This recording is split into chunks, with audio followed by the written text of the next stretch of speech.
Welcome to Basic Brewing Video. I'm James Spencer. I'm Steve Wilkes. We're going to talk about cider today. How exciting. Yes. Finally, we're getting into the cider. We've been talking about doing it for a long time. Oh, I know. Now we finally get around to it. Well, you beat me to it. I mean, I threatened to do this about 2 years ago. Never did it. So congratulations. So what is cider? I mean, what is cider and how is it different from apple juice? Well, it's my understanding, though I'm no expert, but it's my understanding that the difference is that cider is unfiltered and perhaps unpasteurized, but not necessarily, and apple juice. Apple juice is cider that's had all the solids kind of taken out. So it's filtered cider. Yeah. If that's the difference, that's my understanding. We looked at some websites, and that seems to be the general pattern that people are approaching, although some people say that that cider has to be unpasteurized, and if it is unpasteurized, something happens. It ferments. That's right. If you take it out of the fridge and leave it for a while, the bugs that are on the fruit naturally will ferment it and make a sweet cider into a hard cider. Yeah. But if you buy commercial ciders like the one that we have today, it's probably going to be pasteurized. That's a good thing, safe, which means that you can control the process like you did and use a commercial. I think you used champagne yeast, didn't you? Right. So we'll talk about that in just a second. But let's take a look. The reason that and you're familiar with this product. I am, indeed. I saw this on the grocery store shelf, and it says it's Lewisburg apple cider. It says it's 100% apple cider, and this is not a paid endorsement. We're not really paid endorsement, but this cider mill is about 15 miles south of where my brother Mike lives, and we go to Lewisburg all the time. So when I walked in and saw that you had Lewisburg cider, I was all excited.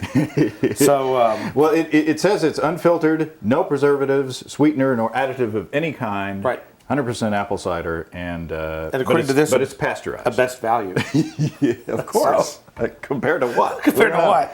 But if you look, it's got all this stuff on the bottom. It looks like it has been fermented because there's some sediment on the bottom. That's just apple. That's just apples. Apple stuff. Yeah. So what I did was, since it's pasteurized, and it doesn't have any bugs in it, what I did was I put it into a 1-gallon jug, and I added champagne yeast. You can add sugar if you want a higher alcohol content. I chose not to. There was a lot of stuff, a lot of sediment in the bottom because it's unfiltered, and there's yeast in there as well. And I racked that into a half-gallon growler and let that sit for another couple weeks in the refrigerator, actually. And then I just poured that cider into bottles and sanitized bottles, and I used 4 of these Muntons carb tabs in each bottle, and they're just little sugar pills. I've never used these before. So four in a bottle. 4 in a bottle. Wow. We've used the carbonation drops, the Cooper's carbonation drops before, but this is a good way to carbonate or to prime individual bottles, and so I'm gonna take that out. That's probably a good idea. We've played with it. Excuse me. That's a good idea. But what I did was I kept it, and that was last week. So let's crack it open and see what we got. It's a little cool in the house, so it's probably not carbonated as much as it will be. So there's a little. But pour us a sip. Well, this is the first time that I will have tasted a home brewed or homemade cider, so I'm excited about this. I have had commercial varieties, some of which I've liked quite a bit, and some I haven't liked at all.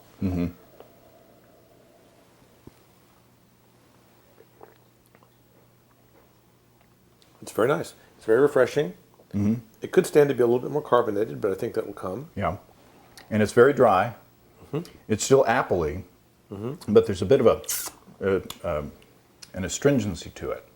So what you can do is, if you do use something like champagne yeast, you can put some potassium sorbate or something like that to arrest the activity of the yeast and come back and sweeten it later. So why don't we crack open the fresh apple cider and sort of mix in with our hard cider here and see what it tastes like. I feel like the person on an infomercial, you know.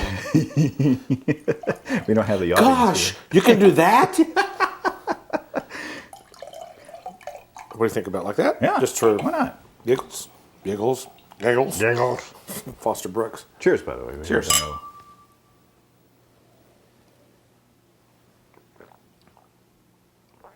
Oh, That's very nice. that's a lot more interesting. Yeah.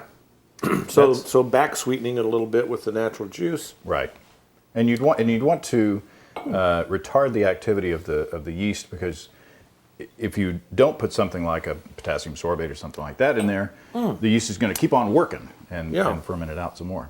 That's delicious. It's very refreshing.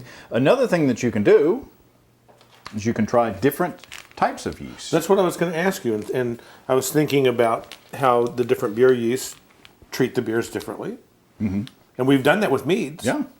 So why don't we try it? yeah, let's do. This is a package of Saf Ale US-05, which is an American ale yeast. Okay. Why don't we So, just? so this was done with champagne, but now we're going to do Right. it with an American ale. and I just said that again. and I noticed that. I noticed that in the little 1 gallon jug, I left about a quarter of that for headspace, because I expected some krausen to build up like in brewing beer. Yeah. That didn't happen. So I thought, well, this jug is already sanitized. Mm-hmm. Why don't we just pour this in there? Let's do it. And we could, once the yeast hydrates on top of there Yeah. and falls to the bottom, we can cover it up, shake it to get some, oxygen in there. You're not going to stick a balloon on there, are you? No. If you do that, I'm out of here. I'm off the show. But what we're going to do is put a piece of foil, a clean piece of foil on top, just to keep the other bugs out. Okay. And then we'll taste it later on. See what happens. Yeah. How easy is that? This is cider, right? Yeah. Now, if you are a home brewer, there's some options that you have in your area, especially if you have orchards where you live. Yeah, you could go get the apples and get an apple press, a fruit press, and make your own juice. You can probably find an orchard that makes juice. You could find a place like this cider mill and get it, coming right off the press, and get it unpasteurized if you wanted to do that. That's right. I'm certain you could do that. I know wine growers would do that for you. And all you have to do then is just let it sit in a fermenter. Yeah. And let it do its own thing. Yeah. Now, one of the things I was doing some reading about this too, and one of the things that I ran across was how the description of the apples, that not every apple is suitable to make cider or to make the best cider. And so a lot of the websites that I read about and places, little books I ran across, talked about there are particular types of apples that are specifically grown for cider. Mm-hmm. So I think that just like everything, this is a very simple way to approach it. It's very refreshing. It's a very drinkable product. So I'm not dissing this at all, but I'm certain that you could go a lot deeper and you could come up with a very refined product. I'm certain of that. Yeah. So how interesting. And drop us a line and let us know how you did. Yeah. Until then, happy brewing, everybody. Happy cider making. Yeah. Cheers. Come and visit us on the web. At basicbrewing.com, you can find archive lists of both our audio and video podcasts on home brewing. You can also find our DVDs, Extract Brewing and Partial Mashing, Stepping into All Grain, Low-Tech Lagering and Decoction Mashing, Introduction to Wine Kits, and our 2011 Brewer's Logbook. Drop us a line. We'd love to hear from you. Write to James at basicbrewing.com, Steve at basicbrewing.com, or just use the contact form on basicbrewing.com. What a good girl.